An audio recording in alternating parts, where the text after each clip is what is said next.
শীতের সবজি ভাজি ভাত হোক বা রুটি সব কিছুর সঙ্গেই খুব ভালো লাগে। বিট গাজর ভাজি শেয়ার করে নেব আপনাদের সাথে। আমি নিতুজ হেসেলে আপনাদের স্বাগত। আজকের রেসিপিটা দেখা শুরু করার আগে চ্যানেলটাকে সাবস্ক্রাইব করে নেবেন, যাতে সহজ রেসিপিগুলো আপনারা চাইলেই দেখে বানাতে পারেন। ভিডিওর শেষে লাইক দিয়ে কমেন্ট করবেন আর শেয়ার করে দেবেন। বিট গাজরের এই রেসিপিটা দেখতে যেমন সুন্দর হয়, খেতেও তেমনি ভালো হয়। প্রথমেই দুটো বিট খোসা ছাড়িয়ে ধুয়ে নিয়েছি। 4টে গাজরও পরিষ্কার করে নিয়েছি। 10 থেকে 12টা বিনস নিলাম। একটা গ্রেটারে প্রথমে গাজরগুলোকে গ্রেট করে নেব। এভাবে গ্রেট করে নিলে খুব তাড়াতাড়ি রান্নাটা হয়ে যাবে।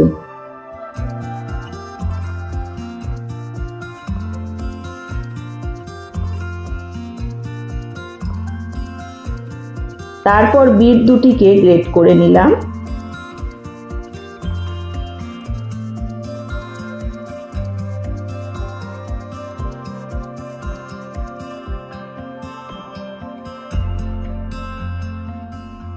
বিনসগুলোকে ছুরি দিয়ে কুচিয়ে নিতে হবে, কারণ বিনস এমনিই খুব নরম হয়।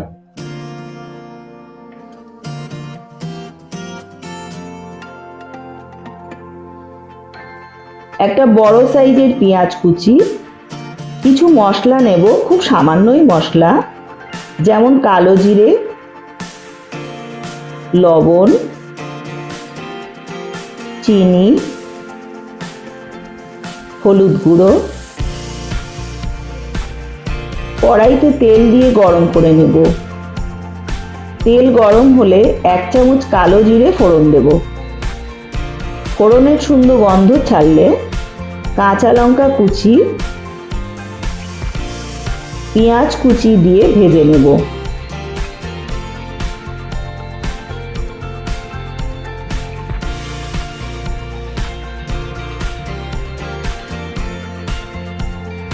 পেঁয়াজ ভাজা হলে গ্রেট করা বিট, গাজর, বিনস সব সবজিগুলোকেই একসাথে দিয়ে ভাজা করব।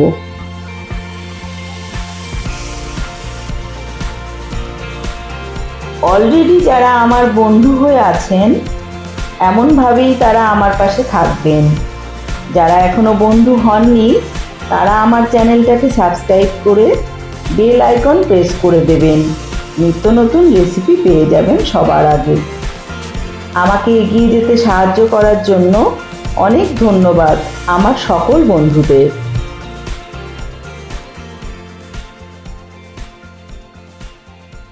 ভালো করে নেড়ে চেড়ে আমি ভেজে নিচ্ছি।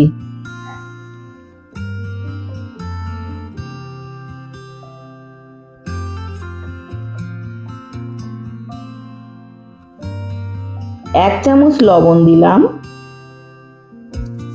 লবণটাকে ভালোভাবে সবজির সঙ্গে মিশিয়ে নিচ্ছি।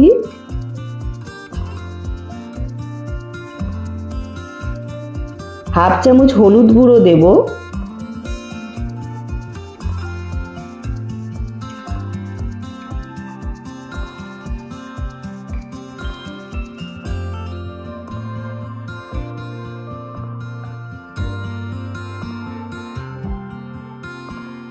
নাড়াচাড়া করে একটা ঢাকনা চাপা দিয়ে 3 থেকে 4 মিনিট ভেজে নেব। 4 মিনিট পর সবজি অর্ধেক হয়ে এসেছে।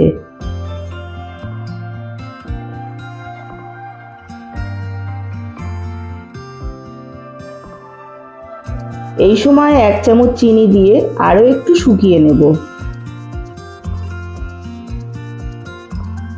নাড়াচাড়া করে শুকনো হয়ে গেছে। কালারটা কত সুন্দর হয়েছে। ভাজা কিন্তু তৈরি হয়ে গেছে।